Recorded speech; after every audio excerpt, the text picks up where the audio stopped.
चलिए बात करते हैं बिहार बेल्ट्रॉन का, जो कि इसमें एक बहुत सारा कमेंट आया था कि मतलब पैसा दे के भी नौकरी होता है या सेटिंग होता है इसमें। तो इसी पे चर्चा करेंगे और बहुत विस्तार से चर्चा करेंगे। और एक बात है कि आपका जो आंसर की लेके जो है उस पर भी चर्चा करेंगे, आखिर कब तक आएगा, और जो आप सभी का मेरिट कैसे बनता है उस पर भी चर्चा करेंगे, और रिजल्ट कब तक देगा उस पर भी चर्चा करेंगे। और ज्वाइनिंग इसका थोड़ा सा डिले होता ही है, ठीक है, इसका भी थोड़ा सा चर्चा कर लेंगे, लेकिन वो सब रिजल्ट के बाद ही चर्चा होगा, क्योंकि इसका ज्वाइनिंग हमेशा थोड़ा सा लेट ही चलता है। तो चलिए वीडियो को स्टार्ट करते हैं। सबसे पहले बात कर लेते हैं कि आखिर इसमें सेटिंग से बेल्ट्रॉन में जॉब मिलता है या नहीं मिलता है, या पैसा देंगे तो जॉब मिल जाएगा या नहीं मिलेगा। जैसे टाइपिंग में छट गए या MCQ में मार्क्स CBT जो है मेरा मार्क्स कम आ रहा है, क्या पैसा उसा दे के या सेटिंग करवा के बेल्ट्रॉन में सिलेक्शन हो सकता है या नहीं हो सकता है। तो इस पर पहले थोड़ा सा चर्चा कर लेते हैं। सबसे पहले आप सभी को उजागर करना चाहेंगे, जो आप सभी का एग्ज़ाम लिया है ना, जो बेल्ट्रॉन का एग्ज़ाम लिया है, वो इंडिया का नंबर 1 एजेंसी है, वो है TCS। जैसा कि आप सभी जो भी फ्रेशर हैं उसको नहीं पता होगा कि TCS मतलब कैसा कंपनी है, कैसा एजेंसी है, किस तरह एग्ज़ाम कंडक्ट करवाता है। लेकिन जो भी ओल्ड हैं, जो भी ओल्ड कैंडिडेट हैं, वो इस चीज़ को समझते हैं कि TCS बहुत ज़्यादा ऑनेस्ट और बहुत ज़्यादा ईमानदार है। थोड़ा सा भी इसमें धांधली सेटिंग नहीं होता है। धांधली सेटिंग होता भी है तो आप सभी को बता देते हैं, उस सेंटर के ही अंदर स्कॉलर बैठा के या ऐसे वैसे बायोमेट्रिक मैनेज करके, वो भी रेयर केस में एगो से दूगो बड़ी मुश्किल से कर पाता है, वो भी खास आदमी वो लोग का अपना रहता है, तो सेंटर उंटर वाला का। नहीं तो TCS हिलने तक नहीं देता है, ठीक है। TCS में कहीं भी चोरी चकारी कोई भी सेटिंग तेटिंग दे के नहीं करता, क्योंकि TCS खुद इतना बड़ा कंपनी है, इंडिया का नंबर 1 एजेंसी में आता है, किसी भी तरह से धांधली और सेटिंग करने ही नहीं देता है। इसलिए अगर आप किसी दलाल के माध्यम से सोच रहे हैं पैसा दे के बेल्ट्रॉन में मेरा सिलेक्शन हो जाएगा, तो बिल्कुल निश्चिंत रहें, आप सभी का किसी भी प्रकार का इसमें सेटिंग गेटिंग नहीं होगा। अगर आप लोग किसी को पैसा कौड़ी दिए हैं तो वो आंसर की आने पे आप सभी को पता चल जाएगा कि आपका मार्क्स बढ़ा या नहीं बढ़ा। तो आप लोग को पहले ही श्योर करना चाहते हैं, किसी भी प्रकार का ना आपका मार्क्स बढ़ेगा, और अगर किसी को पैसा दिए हैं तो बिल्कुल आप सभी का पैसा डूब जाएगा, ठीक है।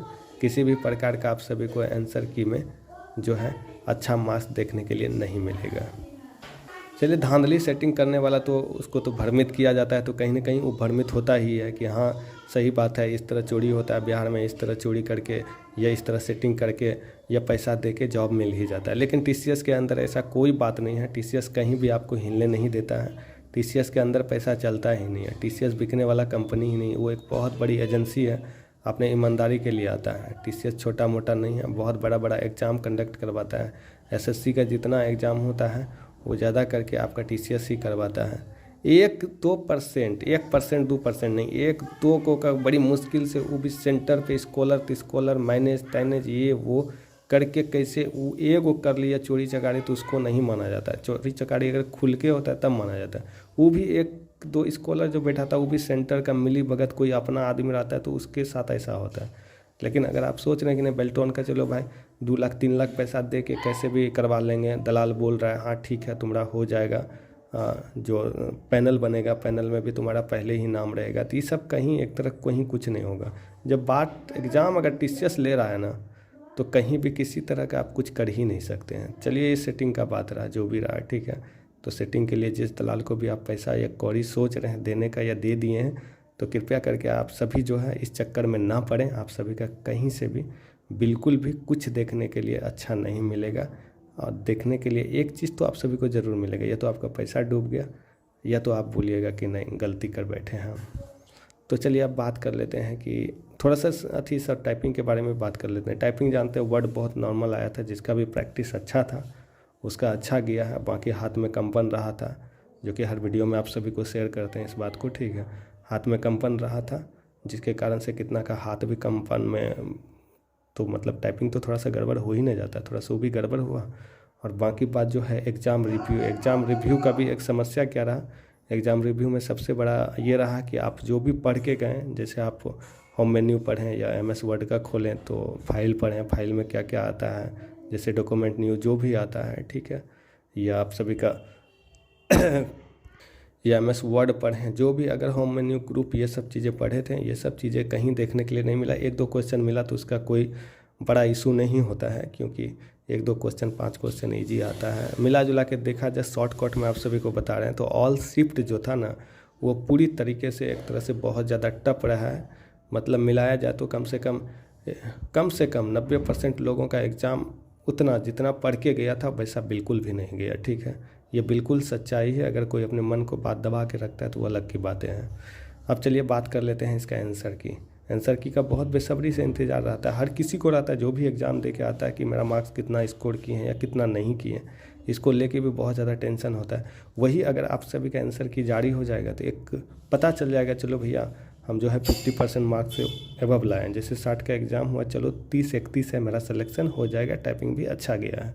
एक मन में उम्मीद जग जाता है आंसर की देखने के बाद। इसलिए आंसर की लेके इतना ज़्यादा फ्रस्ट्रेशन में भी रहता है और सोचता भी है जल्दी से जल्दी जाए। जिसका अच्छा गया है, जो भी कंप्यूटर पे काम किया था उसका तो अच्छा गया, क्योंकि क्वेश्चन तो प्रैक्टिकल लेवल का था, इसलिए उसका ज़्यादा अच्छा गया। उसका मार्क्स भी अच्छा स्कोर किए होंगे वो सब।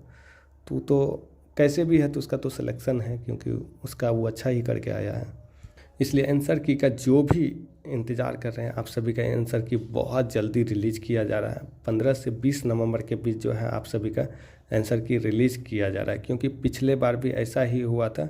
25 डेज के बाद जो है आप सभी का आंसर की रिलीज़ कर दिया था। ठीक है, तो इस बार भी पूरा उम्मीद है आप सभी का। टीसीएस लेट नहीं करता है। टीसीएस कोई भी एग्ज़ाम लेता है मैक्सिमम टाइम 1 महीना या 25 डेज या 30 डेज, इससे ज़्यादा नहीं लेता। वो आंसर की जारी कर देता है, क्योंकि टीसीएस को बहुत सारा एग्ज़ाम लेना होता है। जैसा कि आप सभी जान रहे थे, बेल्ट्रॉन का भी एग्ज़ाम चल रहा था और एमटीएस का भी एग्ज़ाम चल रहा था, और अब जो है सीजीएल का मेंस का भी एग्ज़ाम चलेगा, पेपर 2 चलेगा। ठीक है, इसके बाद जो आप सभी का इसका स्टार्ट हो जाएगा, आप सभी क्या बोलता है, एसएससी जीडी हो जाएगा, जो कि उसके बाद जो है आप सभी का ये बिहार एसएससी का बेल्ट्रॉन को ही एग्ज़ाम कंडक्ट करवाने दे रहा है। कहीं न कहीं उसका एग्ज़ाम लेना शुरू करेगा। तो इसलिए टीसीएस हमेशा जल्दी में रहता है। सीपीयू टीपीयू ढेर ही है, टीसीएस को एक एग्ज़ाम रहता है, बहुत सारा एग्ज़ाम रहता है कंडक्ट करवाने के लिए। इसलिए वो आंसर की में ज़्यादा लेट नहीं करता है।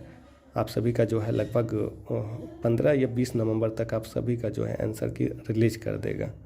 तो चलिए बात कर लेते हैं आप सभी का आखिर मेरिट कैसे बनेगा। मेरिट देखिए सब टाइपिंग वाला का बनता है। इंग्लिश टाइपिंग वाला को थोड़ा सा दिक्कत होता है, इसलिए दिक्कत होता है क्योंकि प्राथमिकता ज़्यादा करके वो हिंदी टाइपिंग वाला को देता है। अगर सीबीटी इंग्लिश वाला का अच्छा जाता है, अगर सीबीटी एग्ज़ाम इंग्लिश वाला का अच्छा जाता है और टाइपिंग भी 40-45 है तो उसका भी सिलेक्शन होगा। ऐसा नहीं सोचे इंग्लिश वाला करे गलती हो गया। बेल्टोन तो क्लियर बोलता है कि नहीं, हिंदी वाला को हम प्राथमिकता पहले देंगे, हम लोग का तो इंग्लिश था, होगा कि नहीं। ऐसा बिल्कुल नेगेटिव मत सोचिए, आप सभी का भी होगा। अगर आप सभी को देखना है तो वेबसाइट इसका बेल्टोन का पिछले वाला खोलिए, उसमें इंग्लिश वाला का भी सिलेक्शन हुआ है और जिसका हिंदी है उसका भी हुआ है। और हिंदी इंग्लिश जिसका उसको प्राथमिकता पहले मिलेगा। ये अपना सोचने वाली भी बात है कि उसको प्राथमिकता मिलना भी चाहिए, इसलिए मिलता है क्योंकि उसका दोनों टाइपिंग अच्छा है, सीबीटी भी ठीक ठाक है, तो उसको प्राथमिकता देगा ही। आपका टाइपिंग एक है तो आपको उस लेवल से प्राथमिकता देगा। ऐसा नहीं कि नहीं देगा, ये नहीं कि बिल्कुल देगा ही नहीं। ऐसा नहीं कि खाली हिंदी इंग्लिश टाइपिंग वाला ही मिल गया तो उसी को ले लिए, नहीं, उसको भी देगा। क्योंकि उसको तब क्या करेगा, जिसका हिंदी इंग्लिश उसको कुछ सीबीटी में भी तब उसको निकालेगा बाहर।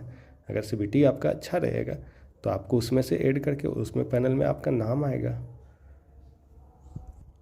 और जो भी मेरे नए भाई आए हैं, ठीक है, और जो भी हैं, तो प्लीज़ आप लोग चैनल ज़रूर सब्सक्राइब कर लिया कीजिए और वीडियो को ज़रूर कम से कम अपने जो भी मित्र हैं उसको ज़रूर शेयर किया कीजिए और कमेंट ज़रूर किया कीजिए किसी भी तरह का सवाल रहे। और कुछ अगर ज़्यादा जानकारी आप सभी को चाहिए तो इसमें आप सभी का टेलीग्राम का लिंक डाल दिए, इंस्टा का लिंक डाल दिए हैं। और बाकी बात किसी तरह का सवाल है तो आप लोग बिल्कुल बेधड़क इंस्टा पे मैसेज कर सकते हैं या टेलीग्राम पे पूछ सकते हैं। बाकी हमसे जुड़े रहिए, टाइम टू टाइम आप सभी का अपडेट मिलेगा, ठीक है। आंसर की को भी लेके अपडेट मिलेगा, ठीक है, जो कि 15 से 20 नवंबर बताए हैं। इतना में दे देगा क्योंकि पिछले बार सेम दिया है तो इस बार भी ये एक अनुमानित बता रहे हैं, ठीक है। टीसीएस हमेशा कोई भी इन्फॉर्मेशन जल्दी लीक नहीं करता है। आप पिछला देख के ही कोई भी जानकारी आप दे सकते हैं, क्योंकि टीसीएस छोटा मोटा एजेंसी नहीं, बहुत बड़ी एजेंसी है भारत का, इसलिए उसका ज़्यादा करके कोई भी चीज़ सीक्रेट ही होता है। तो पीछे बात देखा जाए तो जो टाइम दिया था, और टीसीएस का एक रीज़न रहता है कि टीसीएस इतना दिन में जो भी एग्ज़ाम कंडक्ट करवाती है उसका रिजल्ट जो है जारी कर दिया जाता है। तो एक रिजल्ट अगर आंसर की जारी हो जाएगा तो आप लोग का मन में एक बहुत बड़ी आस भी जगेगी, ठीक है, जो भी आप सपना देखे हैं। धन्यवाद।